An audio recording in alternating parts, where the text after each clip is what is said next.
Hello, friends. Welcome to the AuDHD Psych Podcast. I'm Aaron Howarth, clinical psychologist and human enjoying a lovely Sunday afternoon. Unfortunately, the lovely Uma can't join me this week, so I have this Uma to keep me on track and this timer to keep me on track. So let's see how we go.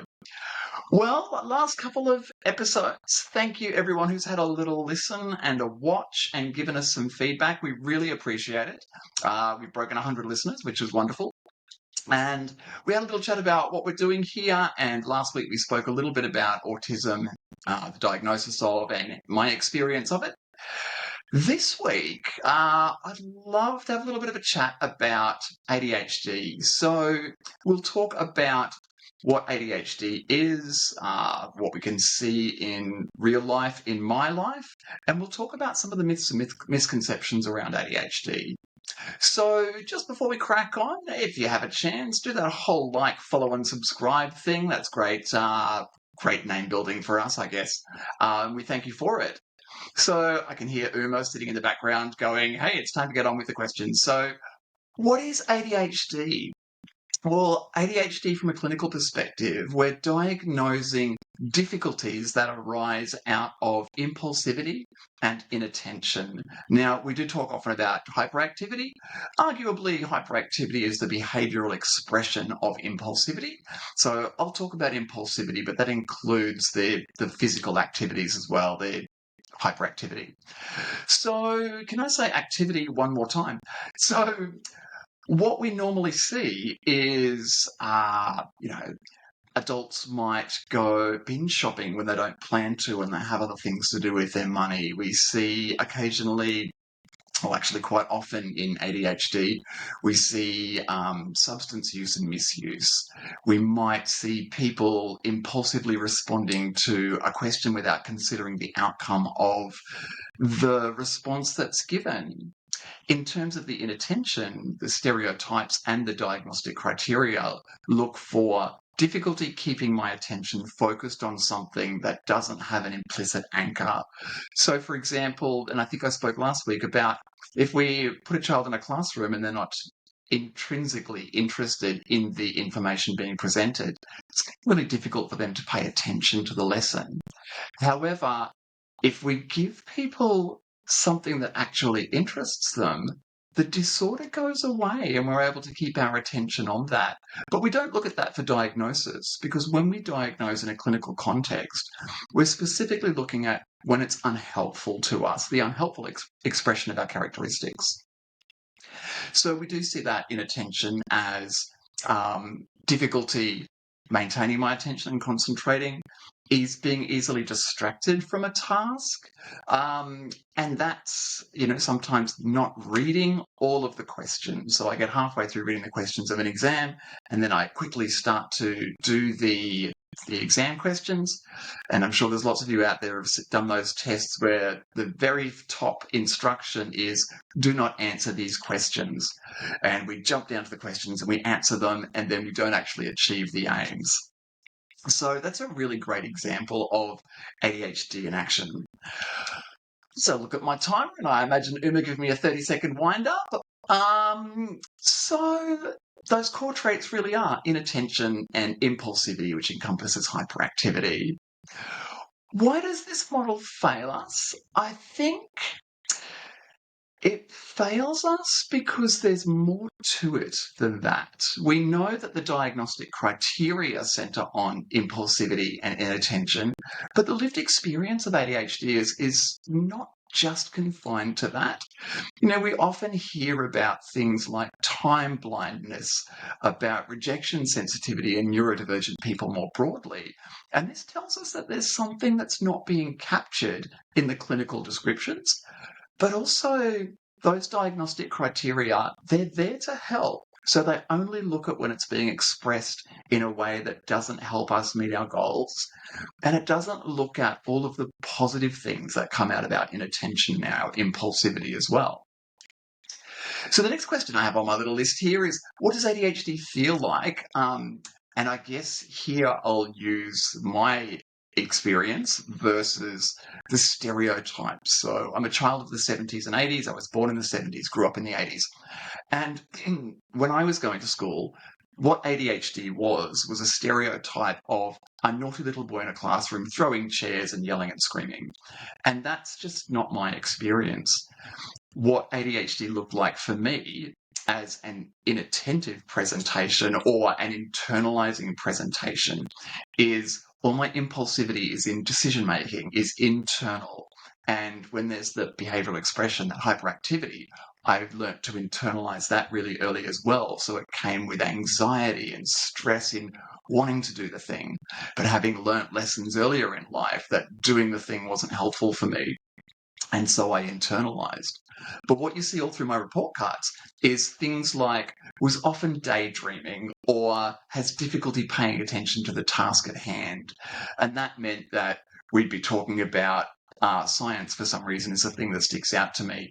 Maths, my autism loved. Science just didn't really interest me. So I can always remember just sort of watching the gardener mow the lawns or trim the bushes, things like that, because it just wasn't implicitly interesting to me. But take me into maths where there was that great structure, the rules of mathematics, and I loved that. So I was easily able to pay attention. I didn't look like that naughty little boy in a classroom throwing chairs.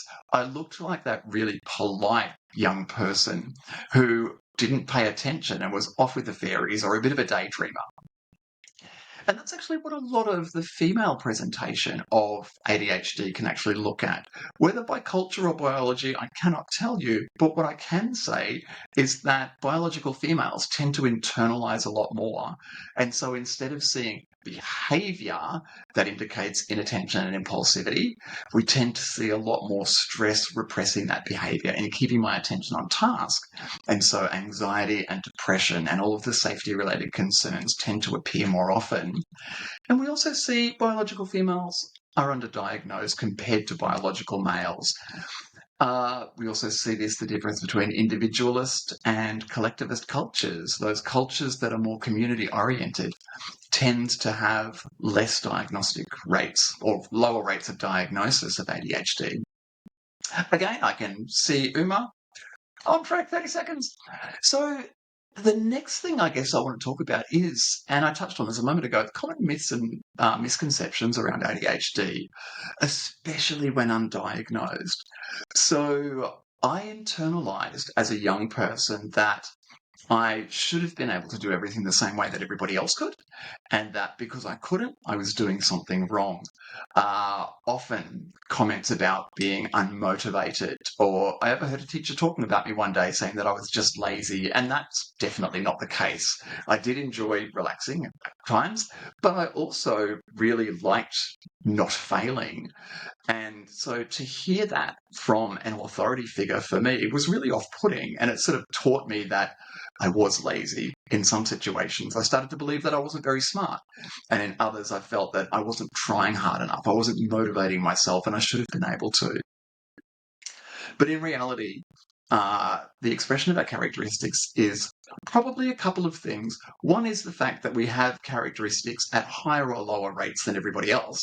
And the other is the more I get told that I'm lazy and unmotivated, the more I start to believe that, and it becomes a central part of the belief structures I have around who and what I am. And so if I believe that I can't do something, I'm less likely to try. And when I do try, I'm more likely to be overwhelmed more quickly and essentially appear to fail at that task. So other myths and misconceptions? I think ADHD is, we're often thought of as the stereotypes on TikTok. And don't get me wrong, there's some great work being done out there by influencers on TikTok in just normalizing neurodivergence. But I think it can be romanticized a little bit as well. And when we see the creative and the artsy types, which are our strengths, it can also minimize the difficulties that we have. I am a clinical psychologist. I work in this space and I'm 51 years old. And I still struggle to keep my attention on task, as you may have noticed in this conversation. I say monologue. But there is work that we do that is stressful and it's effort. So these ideas that we're not trying, that we're unmotivated, they're just not true, but they have a really negative impact on us and the way we see ourselves. However, a nice balanced view is the fact that, yes, there are difficulties with being inattentive and being impulsive. Did I need to spend thousands of dollars on a suit when I went shopping for a tie and a shirt once? No, not at all. It wasn't a great way to use my money when it had other things that it was supposed to be used for. However, that same impulsivity led to a series of events, starting with me impulsively joining the Navy as a teenager, that put me in a position to be able to change careers in midlife and become a psychologist and monologue at lovely listeners like yourselves. So the characteristics themselves aren't inherently disordered or strengths. I don't buy into the superpower notion because I think it really minimizes the difficulties that we have. But I love that for other people. So who am I to tell you how to identify? But when we consider that it can cause difficulties and it can also cause strengths, then we can look at ourselves and say, is it really me that has the difficulty? Or is, as many of us argue, is it really the difficulty caused by the difference between the strengths and weaknesses or strengths and difficulties that I have and what's required of the environment around me? And if we look at it through that lens, then if I'm in a world where I'm constantly feeling deficient and disordered, I always have an opportunity to change my context, even if just a little bit, to feel less so and to harness those strengths that do come with my characteristics alongside the difficulties. I think I spoke in the last episode about hyperfixation for me. It's really unhelpful when I have work to do early in the morning and I stay up late because I'm really interested in something. But at the same time, it's really helpful in the work that I do because it means I consume much more information and I retain much more of the information that I read and listen to than I would otherwise and in a much shorter amount of time. So I'm seeing myself with a 30-second roll call here. In terms of ADHD as an identity, I love the notion. I think that there is so much to be gained from recognizing that we're not inherently disordered or deficient. And in fact, I'd argue that there are probably people out there with significant impulsivity and inattention who have zero disorder and are seeing their characteristics expressed in ways that are really helpful in their world. And we can probably look at a lot of really good artists, a lot of people who are in social settings where they can just bounce from one person to another, which is socially inattentive, but it's also what we refer to as a social butterfly. So we can see that our environment can be really helpful to the positive and the helpful expression of our characteristics. So I guess thinking more about what ADHD can look like and some difficulties that can come from it, we often do see, and I'll talk about biological females and ADHD and internalizing males, because this is a conversation that's really skipped over a lot. We can get caught up in stereotypes about how this is a female presentation and this is a male presentation, and it's just not the case. What we're really referring to is an externalizing presentation and an internalizing presentation. Those who act on the impulsivity, who are used to expressing it, externalizing, and those who don't, those who keep it inside, those who internalize.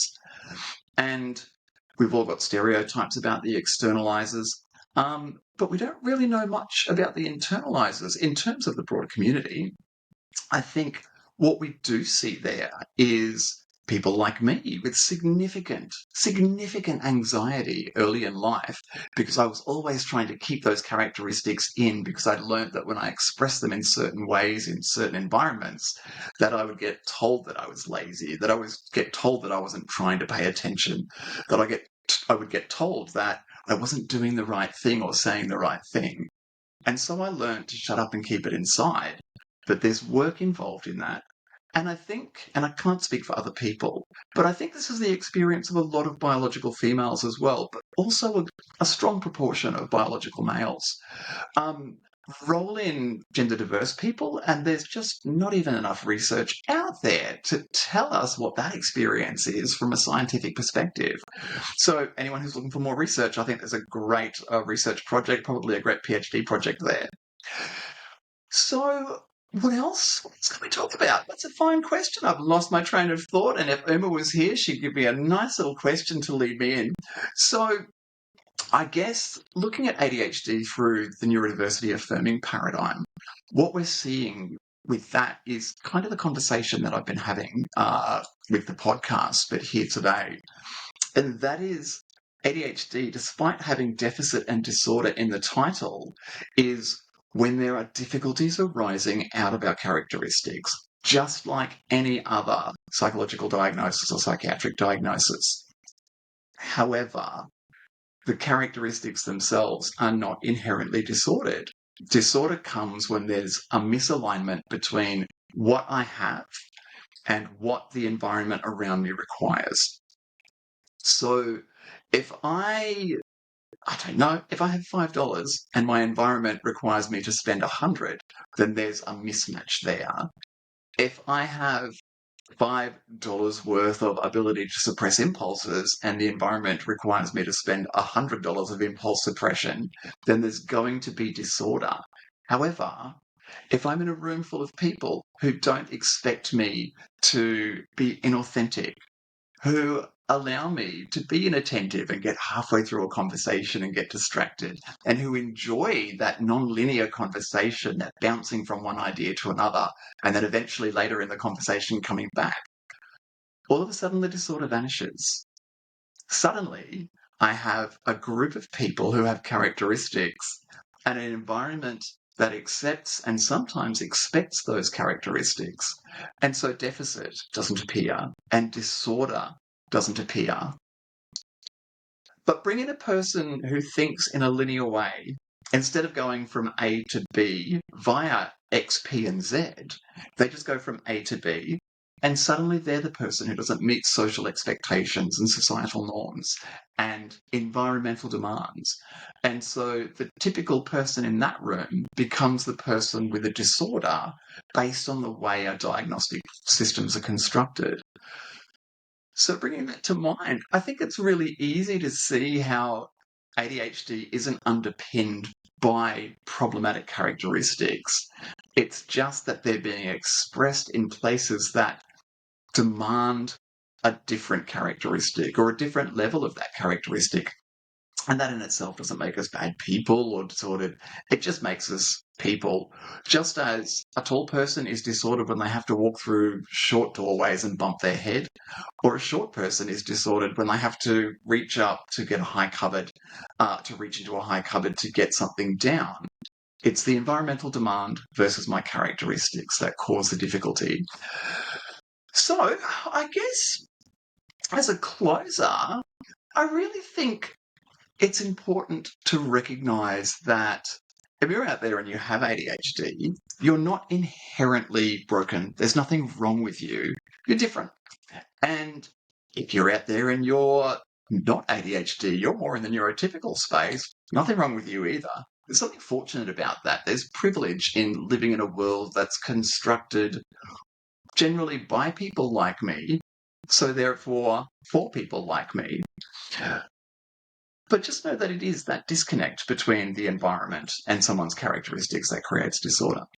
In terms of a clinical context, I think it's really important that we consider the fact that, especially when diagnosing, it shouldn't only be a conversation around what's wrong with you, because for every person with ADHD, we'll also be able to look deep enough and find that there are characteristics there are expressions of characteristics that are really, really helpful. I gave a couple of examples earlier, but everybody has some expressions of those that really help them out in life, whether it's in their art, whether it's in their social world, whether it's in their just being themselves and enjoying life, whether it's driving me to be a traveller and go and see the world, or whether it's making a job like being in the Navy for 23 years tie into my novelty seeking, to that inattention to a single thing, to that interest in the new people being posted in through posting cycles. Our characteristics have strengths and weaknesses. Well, I think we've almost hit some time there, and I had a lovely little monologue today. Thank you all so much for listening today, and I hope you enjoyed the podcast. Please feel free to give us some feedback, like, follow, share, subscribe, all of those wonderful things. And next time, we'll have a bit of a talk about autism and ADHD together, the AuDHD presentation, and what that can look like. Sometimes I'll leave that for next week. Well, thank you very much, friends. I look forward to your feedback, and we'll see you next time.